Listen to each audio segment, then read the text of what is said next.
Welcome to the 100th episode. Can't believe we're here. 100 conversations exploring what success truly means. After all these interviews, reflections and stories, one thing stands out. I want to share with you the traditional dictionary definition of success. That is the attainment of wealth, fame, or social status. Let that sink in for a minute. Now, let's bring that into real world context. What if I told you that nearly 60% of all suicides are tied to financial or economic pressures? What if I also shared that 75% of all suicides are male? And in the UK alone, 84 men die of suicide every single week. These aren't just numbers. They represent thousands of people who felt trapped by society's narrow view of what it means to make it. The idea that success is purely financial or status-based can create despair when you don't reach those predetermined milestones. Before I started this journey, I believed success was hitting big financial milestones, one that I'd set myself to reach before I was 40. I pictured feeling complete, I guess, once I reached millionaire status. This time next year, I'll be a millionaire. But as that birthday approached, I found myself falling short. Didn't own my own house. There was no financial trophy to behold. I guess just this gnawing sense of failure. Running my own business hadn't delivered the wealth I thought that would define me. Felt I'd let my family down, and it took a real toll on my mental health. Earlier this year, I went to a retreat with a good friend of mine, one of our guests, Toby Moore. In that safe and reflected space, I relived the lowest point more deeply than I have ever done before. I remember the day I felt like I didn't want to be here anymore. I was sitting alone in my car and tears were streaming down.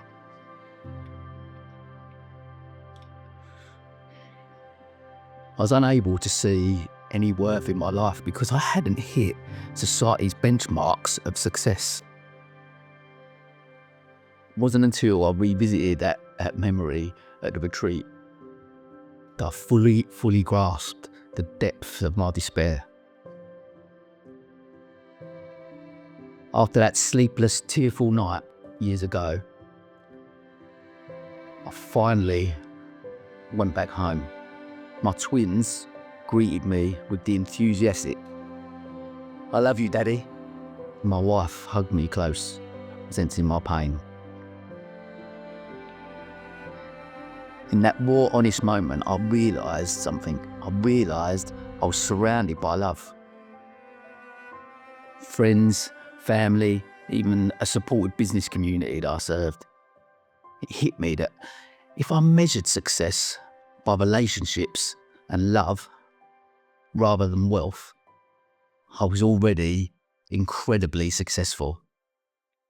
That revelation changed everything for me. Now, my mission is to help others challenge the old definition of success. True success doesn't have to tear us down. It can lift us up. We can redefine it. Let's embark on a journey guided by the voices who show us success is about values, relationships, authenticity, and well-being. Let's discover a vision of success that nurtures rather than harms our mental health and self-worth. Over the past 99 episodes, I've had the privilege and honour of interviewing Olympic champions, multimillionaires, professional footballers, athletes, local business owners, authors and entrepreneurs. The insights, knowledge and wisdom they've shared with me through open, honest and often vulnerable conversations have helped me to learn, grow and craft a new definition of what it means to be successful. I'll be eternally grateful for their time and the education they have provided me with. This is the 100th episode of the podcast, and these are some of my lessons from listening.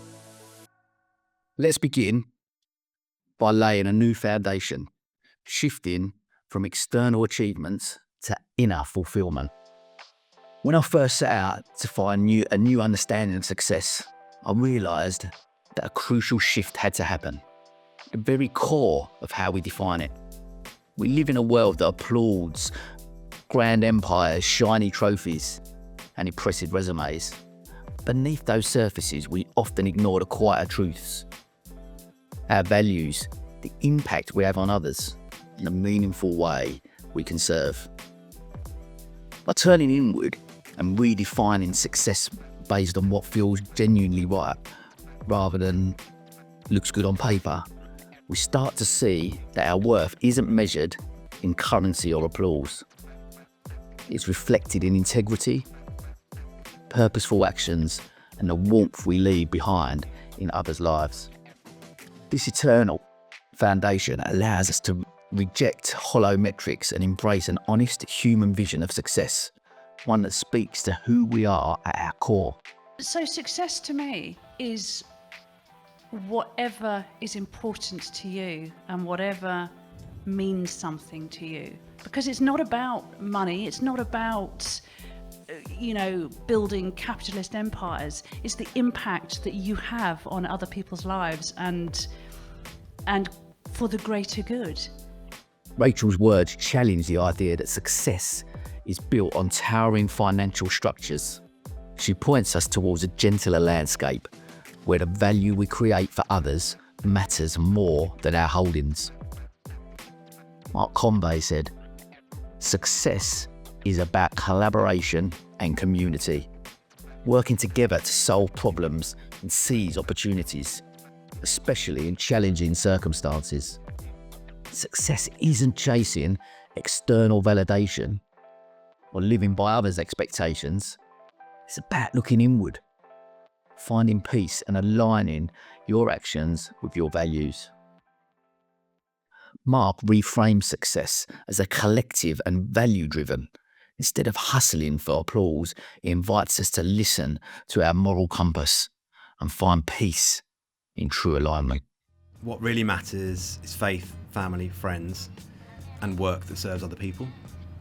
And if you focus your attention on those areas, then you are setting yourself up for happiness, whatever happiness looks like for different people. If you make the assumption that achievement, whatever achievement is going to make you happy, generally speaking, you're probably setting yourself up for failure in terms of how you're going to feel.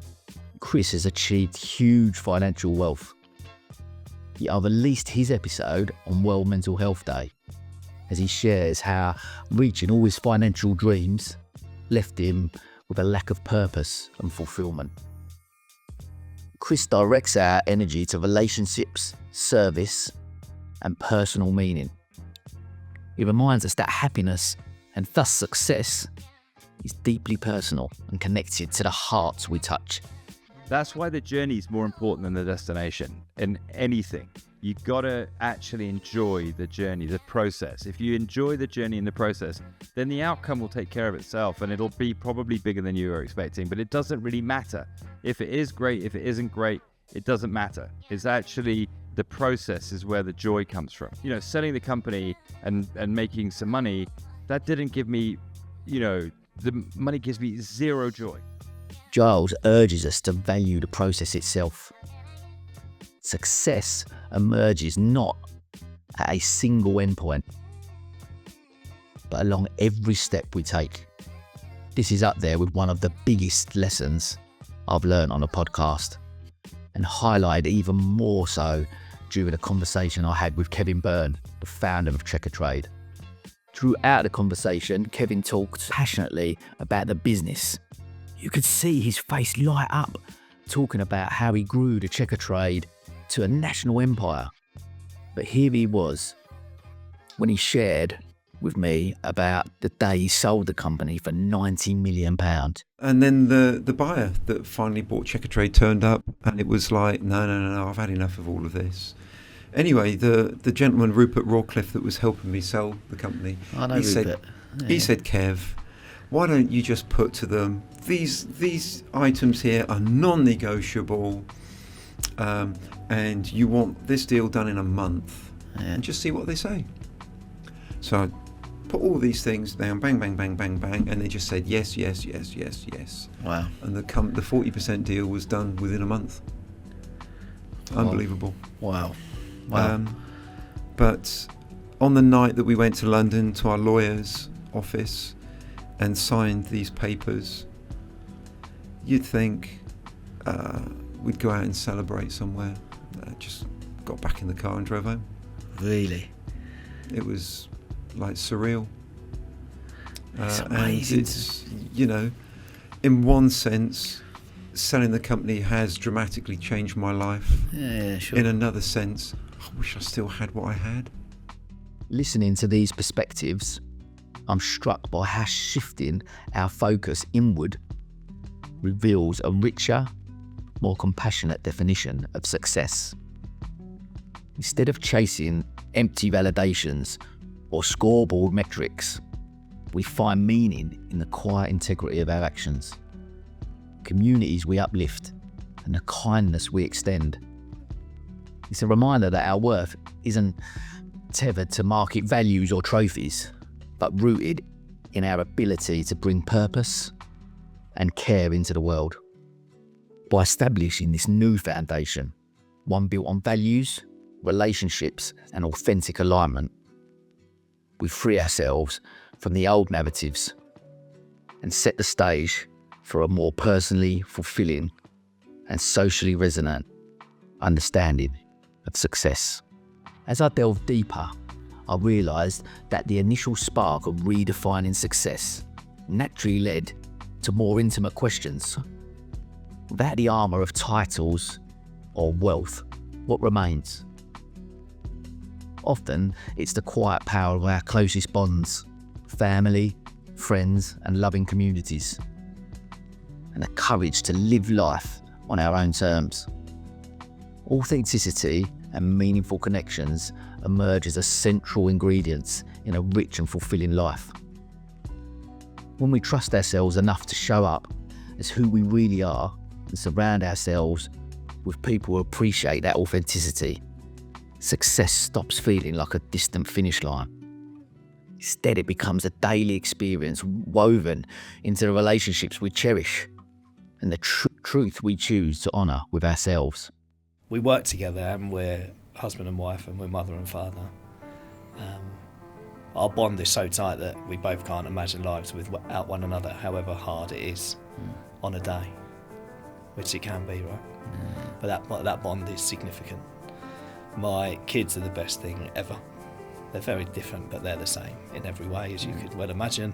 I'm incredibly proud of them for loads of reasons that I won't gush off on now because it's embarrassing. But they know I'm proud of them and I love them with unconditional love.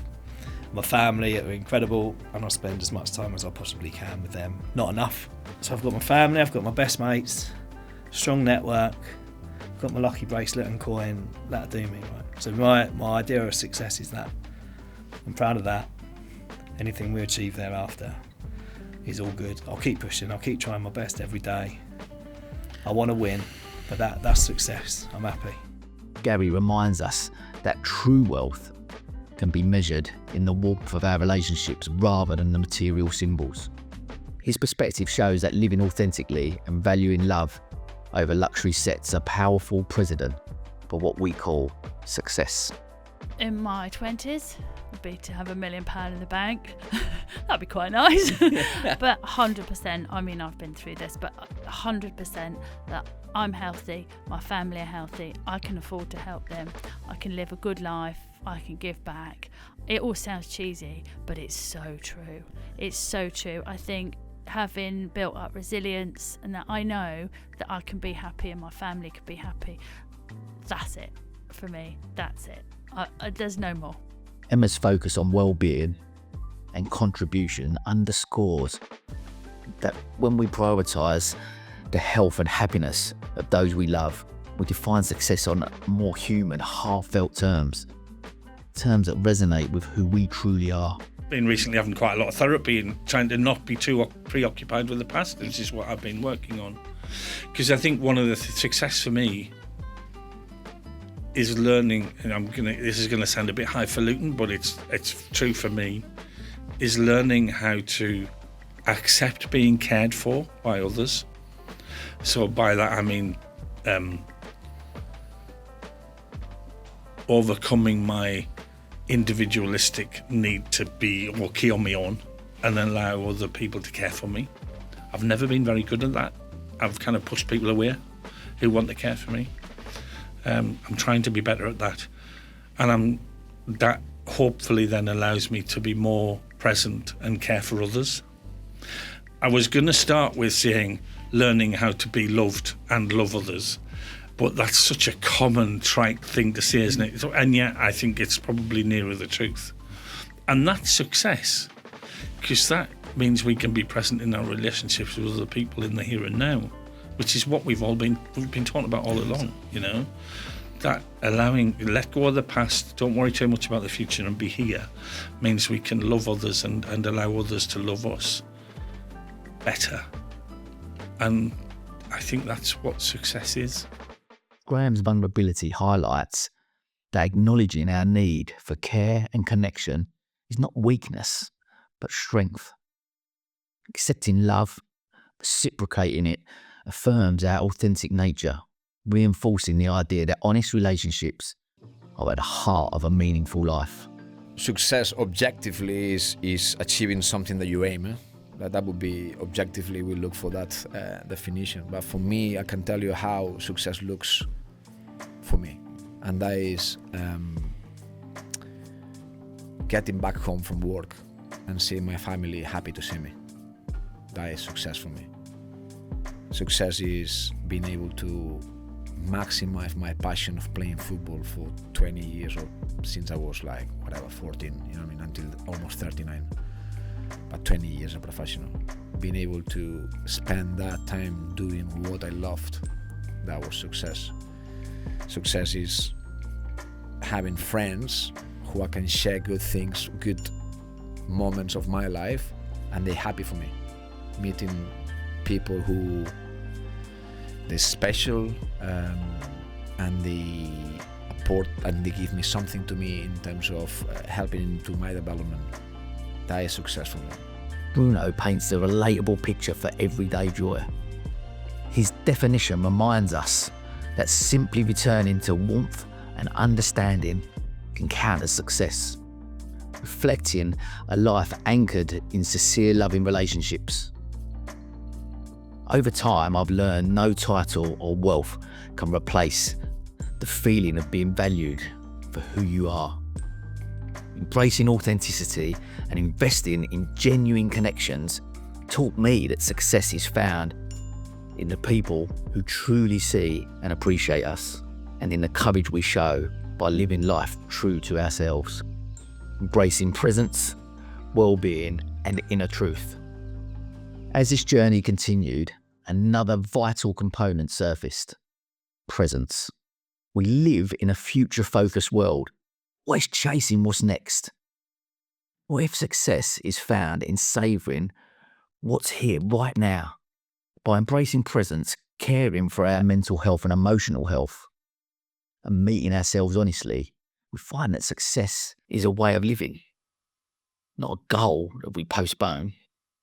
In presence, we celebrate life's texture, cherish simple joys, and acknowledge our inner truth. The shift transforms success from distant trophy into a felt experience, available at a moment we dare to notice it. If you think about it, it's only the feeling you're looking for.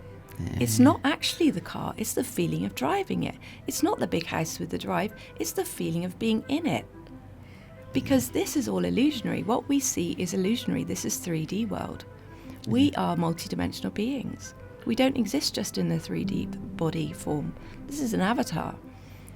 So recognizing the feelings, the inner feelings, the multidimensional side of ourselves is what we're really seeking. If you think about it, ask any entrepreneur, what is the drive? And that's where it's important to say, no, it's the experience that we need to get that feeling in, the general everyday. And actually, often, when you actually let go of that financial kind of requirement or the house or whatever, start creating that feeling in you now, you won't want the house. Joe directs us to the immediate richness of the present moment, woven through the threads of love and awareness. Success is being present for other people, for myself, for just enjoying and savouring whatever's going on. Paula echoes that we needn't wait for recognition. Simply showing up, fully attentive, is its own form of success. Being happy, being comfortable in your own skin, I think is, and I've not always felt comfortable in my own skin. And it sounds a bit cheesy, being a good person, just being a good human. You're only here once. Every one of us is unique. Every one of us should be authentic, and every one of us should live the life that they want to live. And regardless of what that, that's for them. It doesn't matter whether that's, if that's business, that's personal, that's, whatever. What is success for each other is it's just different. It's just different. And to me, I just want to be the best version of me. That simplifies success into happiness, self-acceptance, and kindness. This definition thrives within each of us if we choose it. It's our ability to be in relationship and share love with ourselves, with others around us, with the natural world, the world we have, and in the end, the force. That to me is ultimately when we most experience success, that feeling of being fully alive to the world we're in. Everything else is a game of Monopoly. And it's a game we need to play. We're in a capitalist society. It's good to be good at playing a game and win at it, not lose at it, because it gives us further choices, but it's not the real game. Because if we've never been present ever to one moment in life or another person or to nature, we'll get to the end of life and go, the real game's over there. Can I have another go? Martin enlarges the circle of love to include nature, reminding us that present connects us more broadly to the world we inhabit. Learning, don't delay your happiness. Be right here, right now, liberated me. I stopped chasing horizons and realised success can bloom daily in ordinary moments, if we just recognise them. I guess for me, one of the biggest things I've learned from the podcast is the importance of just practicing gratitude every day. And I think that if this is without a doubt, this is my happy place, being by the sea, having this amazing little beach out. I love it, and it gives me that sense of grounding, gives me that opportunity just to sit down and just take stock of what life's really all about, and just understanding that there's sometimes the smallest things in life, sitting here looking out to sea with a coffee, it's pure bliss. Then it takes me that time to just recognise, I guess, that being in the moment and understanding that now is all there is. Not thinking about the future, not worried about the past, but just being right here, right now. As I listened and learned, it became clear that much of our difficulty comes from societal pressures. We're constantly told we must earn more, achieve more, gain more status. But do these external measures truly serve us? Also, within the education system, from a young age we are tested, and our worth is determined if we are a success or failure based on a test result. By questioning these, we free ourselves from running someone else's race. Authenticity emerges as a compass, guiding us to live in alignment with who we are, not who the world says we should be. It takes courage to stray from the herd, but authenticity rewards us. with a gentler, more meaningful definition of success. One that honours our values and protects our well-being. Be kind, be brave, be bold. Is just simple and effective, and yeah, kindness is very important. And I try and treat people as I'd like to be treated myself. And I find that the more I treat people kindly, and I'm not an unkind person ever at all, people just pay that back to you in spades, and it's fabulous. And I've just been, as I say, humbled by the experience. Paige's story is one that truly embraces authenticity. To follow her own path and live a life true to herself.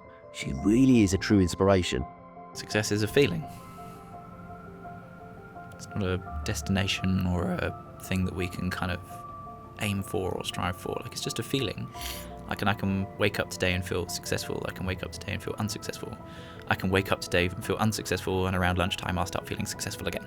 If I pin it to goals and obstacles and goals and objectives and things that I don't reach, does that mean that I can't feel successful anymore? Have I just cheated myself out of feeling successful? One of the early TEDx speakers I worked with was Jordan Stevens, and he finished his talk with, shoot for the moon, but don't worry if you miss.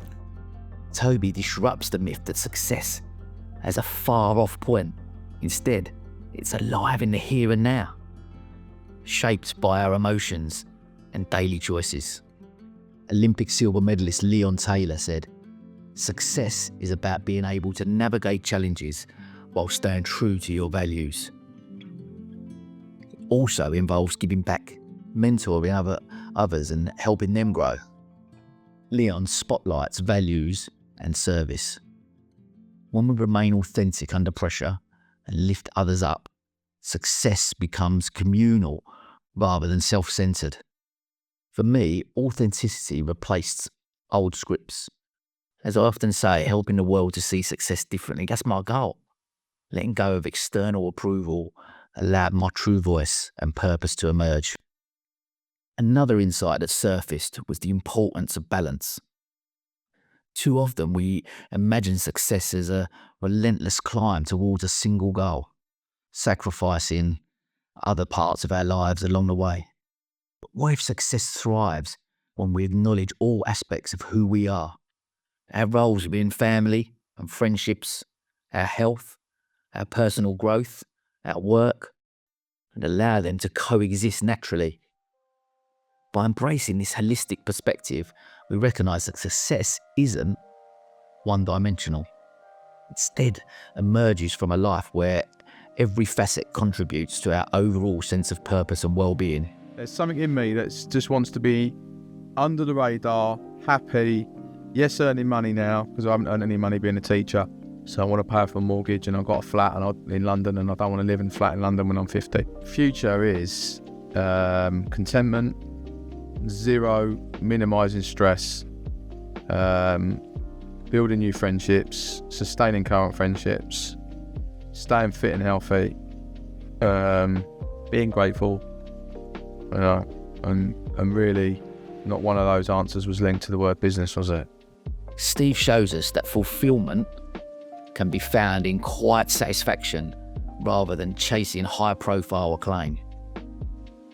His words encourage us to seek equilibrium, shaped to our individual needs, not imposed from the outside. Well, it's not about how much money you've got in the bank. It's not about what type of fancy car you drive. It's not about having the biggest house in the street. I think success is about being content. It's about having fulfillment. It's about leading a life of kindness with peace and enjoyment and having fun. You're a long time dead. Neil's reminder that life is finite nudges us to cherish what truly matters.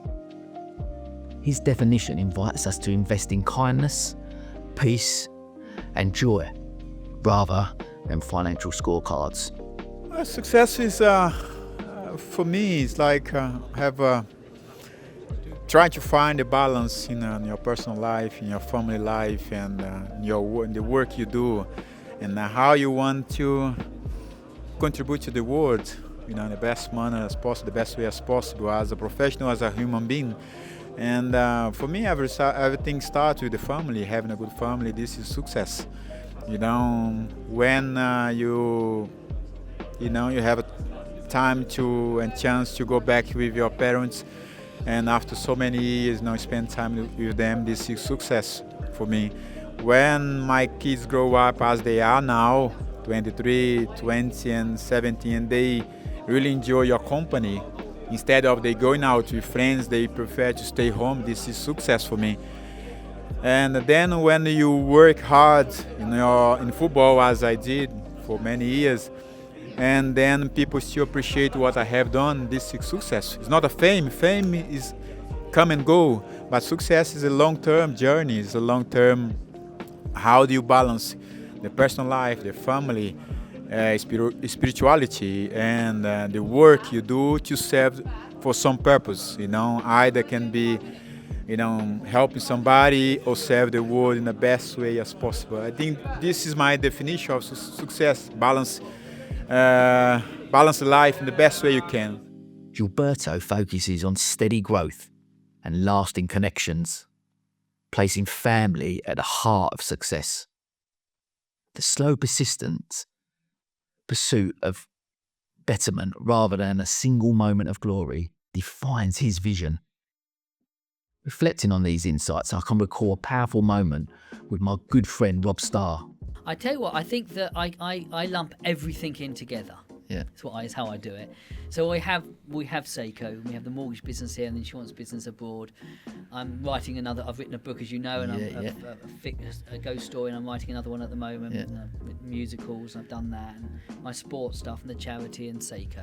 But I don't look at it, and my family life, I don't look at it as I'm now going to spend an hour on Seiko. I'm now going to spend an hour writing. I'm now going to spend an hour on the charity. I now need to spend an hour here. I don't do any of that. I literally look at what's on my list and I start at A and I work my way through. Sometimes I get to C and I go, I just can't face doing C today. It needs writing a report. I don't have the energy. So that becomes Z. And eventually it comes to A, and I'll keep bouncing it on until eventually I do it. And then a day will come when I go, I can handle that today, and I'll do it. But I get up and I just go to work. And work and play are kind of the same thing, because I enjoy everything I do. I enjoy my business. I love the people I work with. My staff are wonderful. I don't even want to call them my staff. They're great people to be with. Everything I do, it's all. I make sure I enjoy it all, and therefore, in a day, I could touch one of those things or all of those things. The important bit, what's really important, is my school pickup. Sharon takes them to school in the morning. I pick up the kids. They finish school at 6 o'clock. My oldest is now at college. He brings himself home, but the twins are still. I pick them up at 6 o'clock. I've always done that. I've never missed that. There isn't a part of my business life that's important enough for me to miss that. So that's really important. When I've done my training, as an example, I do it at 5:30 in the morning. Why? Because everyone's asleep. So, I'll get up on a Saturday morning. If I've got to do, like I was doing the Ironman, I was having to do a 7-hour bike ride. You wouldn't see me. I'd be out the house at 3:30 in the morning, cycling over the downs, because I want to be home when they wake up. So, the important bit for me is my family life. Nothing takes preference over that, whatever it is. I need to be there for my kids, for me as well as for them. I need that. That's my fix.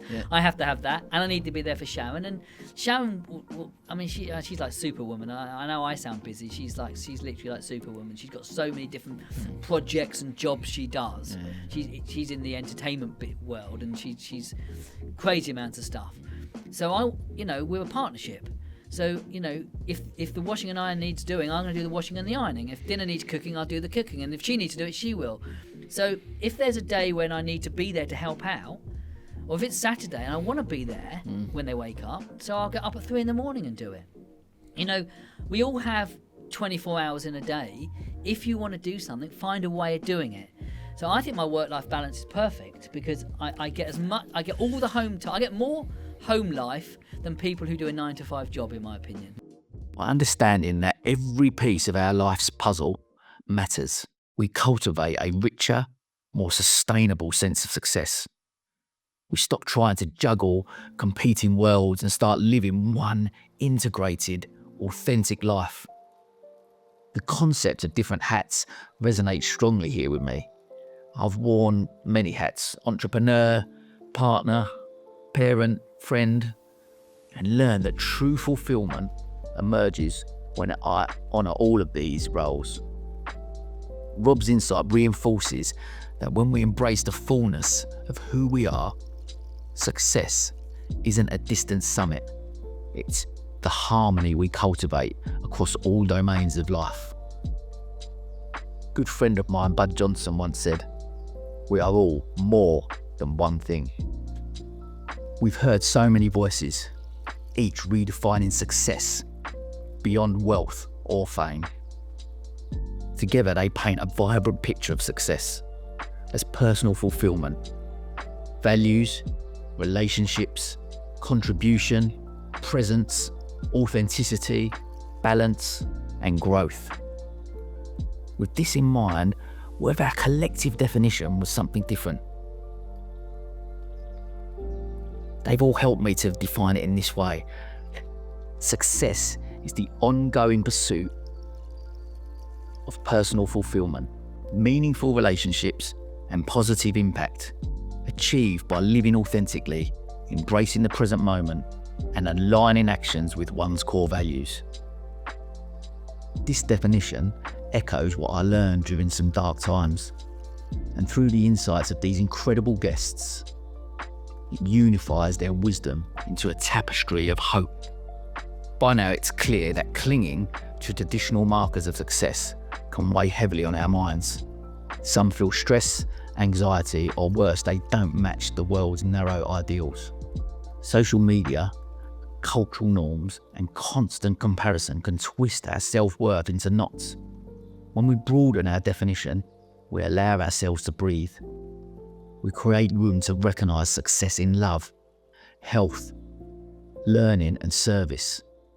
This shift might just ease the mental burden, leading to a healthier, more compassionate world. So where do we go from here?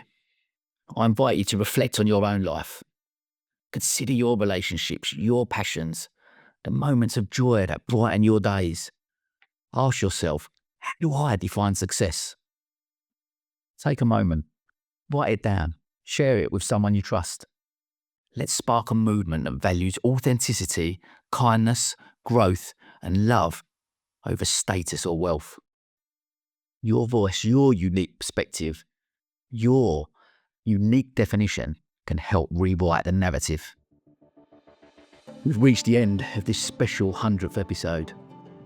Reliving my darkest moment to absorbing the wisdom of so many voices, I've seen how easily we can become prisoners of outdated definitions. I've also seen how freeing it is to choose differently, to define success in ways that heal rather than harm. I feel hopeful that more of us will question the old standards and embrace a broader, more compassionate understanding. Hopeful that by doing so, we release some of the pressures and allow well-being, love, and authenticity to guide us forward. Thank you to everyone that's been part of this journey so far, especially all of my incredible guests for sharing your stories and life experiences with me. Thank you for listening, reflecting, and daring to reconsider what you hold as true success.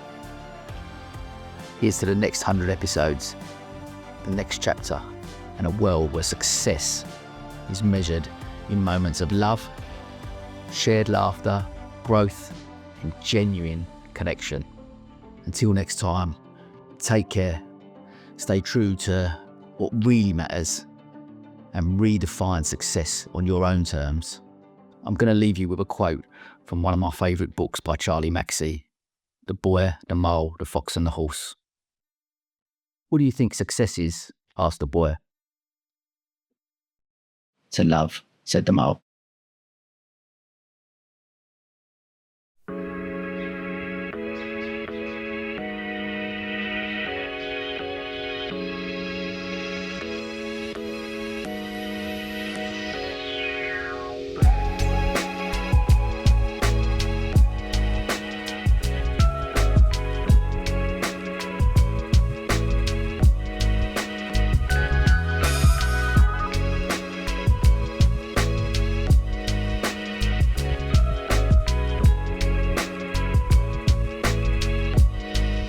It's a fresh one out there today. But got me out as well, didn't I? Absolutely freezes. But tell you what, that is unreal. Unreal. That is a way to start your day, right? Get in there. Love it. Love it.